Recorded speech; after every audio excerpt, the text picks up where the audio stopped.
I'll now speak briefly about the history of the Persian Empire.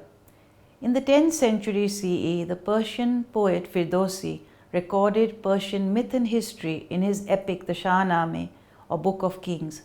Firdausi traces legends from the discovery of fire onwards. The entire history of Aranya or Iran is recounted from the prehistoric dynasties, the Peshadadian and the Kayanian, to the historical Achaemenian, Parthian, and Sasanian empires. The Achaemenian Persians called themselves Parsa.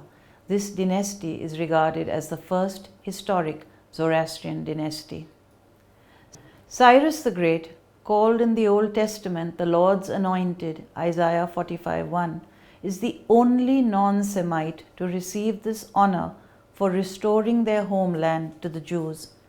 His empire gave religious freedom to all its citizens, protected the Jews in exile, and provided humanity with its first Bill of Human Rights. Known as the Cyrus Cylinder, it was buried in the walls of Babylon with this message, and I quote, "I entered Babylon amidst jubilation. I freed its citizens from the yoke of servitude. I allowed no one to harass or terrorize. I set them free to worship their gods, whose abodes I raised from ruins." This was written in 539 BC. The Cyrus Cylinder replica has been kept in the UN building to emphasize the relevance of its message of religious tolerance and protection. Cyrus helped rebuild the Temple of the Jews, while Darius finally completed its reconstruction. He was a modest man. The world's first global empire had an organized satrap bureaucracy, created the King's Road and the first courier system. Known even today for their water and medical systems, creative art forms, jewelry and metalwork, weaving and architecture. This gave freedom of worship to every citizen. Men and women were equally paid, and above all, recognition of the value of human dignity is seen in the Achaemenian inscriptions of Cyrus 558 to 529 BCE, Darius 522 to 486 BCE, and Xerxes. Though ruled by an all-powerful king, the Persian Empire offered great freedom of thought and culture. It was a mosaic of different peoples, customs, religions, and even dress, where multiculturalism, as seen as Persepolis, was the norm. The Persians were confident enough to take the best from all nations which they ruled and enjoyed their multiculturalism.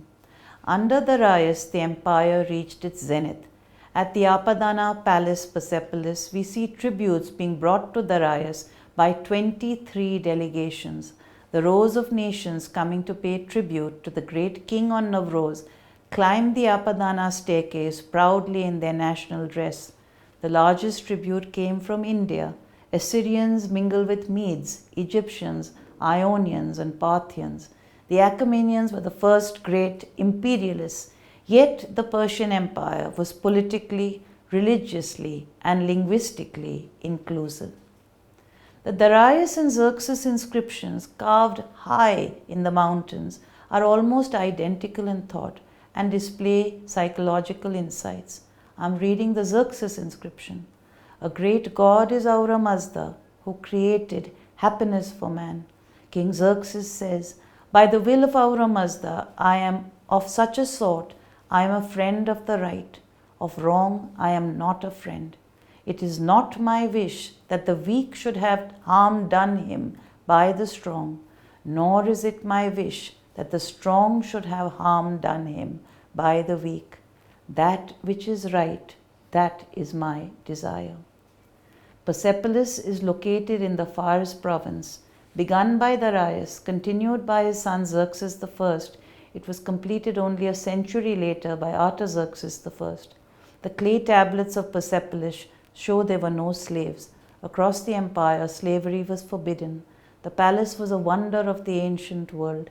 Sacked and burnt in 330 BC by Alexander in a drunken fit, Alexander to the Persians is not Alexander the Great, but Alexander the Accursed.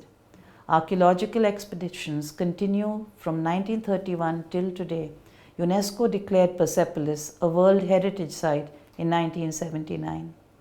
The Parthian Empire overcame the short-lived Seleucid Empire to create a heterogeneous society, intermingling Persian, Greek, and Eastern influences. This was the period when Jesus was born, and the three wise men who came to visit the baby with gifts were Persian magi. But just as the Achaemenians had fought the Greeks, the Parthians saw long battles with Rome. Zoroastrianism was now centered in the west of Persia, with magi performing ceremonies at the courts of Mithridates II and Volgases 51 to 77 CE.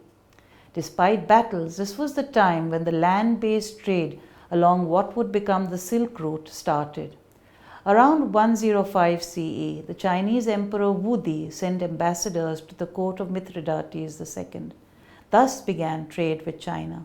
The story of the Persian discovery of silk is romantic and is linked with a Chinese princess married to a Parthian prince of Khotan who smuggled silkworms into her new home at her marriage. Thus, silk weaving, with its huge monetary benefits, became part of the Persian Empire. Silk embroidery has cross-cultural imagery and was later praised by Marco Polo.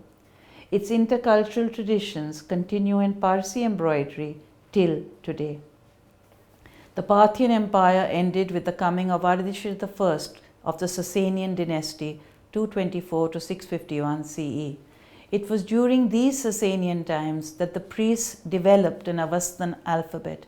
The Avesta text, literally meaning authoritative utterance, was born, and finally, I quote, "At the council of Khusru Anushirvan, king of kings," was published in 21 divisions on Nusks. Zoroastrianism became the official state religion. The Magi, gathering together wisdom of healing from India, China, Greece, and Persia, became known as healers across Asia.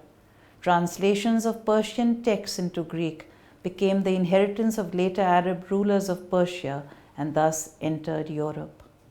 Environmental systems, particularly of wind and water for cooling, spread across Central Asia and into Egypt. However, an overly centralized government, growing power of priesthood, and war with the Romans and the Byzantine Empire in the west, Arabs in the south, and Huns in the north and east brought the Sasanian Empire to its end. The Arab conquest of Persia 641 CE was too much for the ancient empire to withstand. Succeeding Mongol invasions drove those who remained believers into the desolate regions of Yazd and Kerman, where the sacred fires were hidden. The Zoroastrian empires ended with the death of Yazdagerd III in 651 CE, betrayed by his own people. His family escaped into the mountains. A Persian empire in exile existed in China, but today remains only in very few tangible objects still being discovered along the Silk Route. Firoz III, son of the last Sasanian empire, created a Zoroastrian court in exile during the Tang dynasty, but these Zoroastrians are now lost to history.